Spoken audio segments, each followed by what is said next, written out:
मित्रांनो, शेतकरी म्हणल्यावर काही विषय करावं. मित्रांनो, आता आमची तयारी चालली होती आमच्या घरच्या खास व्यक्तींसाठी, म्हणजे आमच्या लाडक्या जनावरांसाठी. म्हणलं चला कुटी करूया त्यांच्यासाठी, कारण लाईट गेली तर मग जनावरांना ऊस खाता येत नाही. आणि मग कुटी करायला लागलो. म्हणलं चला मम्मीला मदत करू. मम्मी तेवढ्यात आली. मम्मी म्हणली मी करते. नाही म्हणलं मी करू लागतो तुला, म्हणजे रप आवरण. आणि आम्हाला थोडं बाहेर जायचं होतं, मग त्यामुळं आवरून आम्हाला कुटी करून जायचं होतं.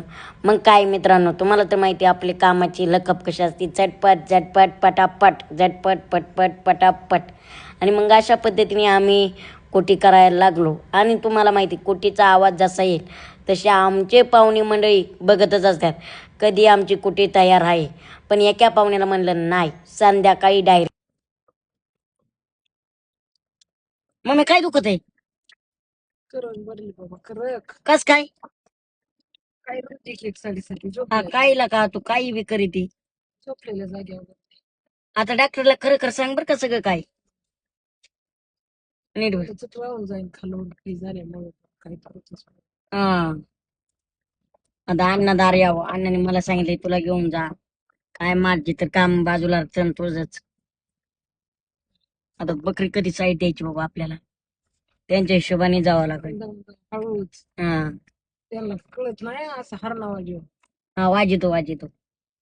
माझा किन्नर लय परफेक्ट आहे.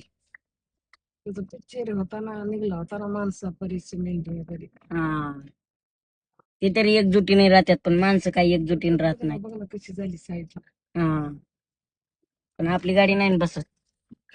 मित्रांनो, मग तिथं आमचे आबान मावशी कडवा काढत होते, म्हणजेच ज्वारी काढत होते. मित्रांनो बघा ना, एवढं ऊन आहे, एवढं तापमान आहे, पण शेतकरी राजाला कधीच सुट्टी नसते. त्याचबरोबर त्याच्या फॅमिलीला पण सुट्टी नसते. आमच्या आबान मावशी तिथं कडवा काढत होते. त्यांच्यापाशी गेलो तर बघा, काढत होते म्हणजे डायरेक्ट उपटून काढत होते बरं का जमिनीतून. किती जड जात असेल ते तुम्हीच विचार करा. पण शेतकरी कायम सुखात असतोय. आणि पाखरांनी काही ज्वारी ठेवली नाही तरी दुःखी नाही.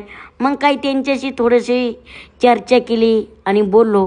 पण मित्रांनो, खरंच शेतकरी राजाच्या जिद्दीला, कर्तृत्वाला मनापासून सलाम. आणि मी शेतकरी पुत्र असल्याचा मला अभिमान आहे. बघा ना, किती कष्ट करतात पण कायम आनंदी राहतात. मग काय म्हणलं, त्यांच्याबरोबर थोड्याशा गप्पा मार. सारी पाखरांनी खाल्ल्यात कंस बघा ना, काय राहिलं तुला नाही. हा, नाही आबा, किती गोण्या झाल्या असत्या ज्वारीच्या? सहज झाल्या असत्या ना. आपलं पाखर लावून जाण पाखराला अनुदान ना.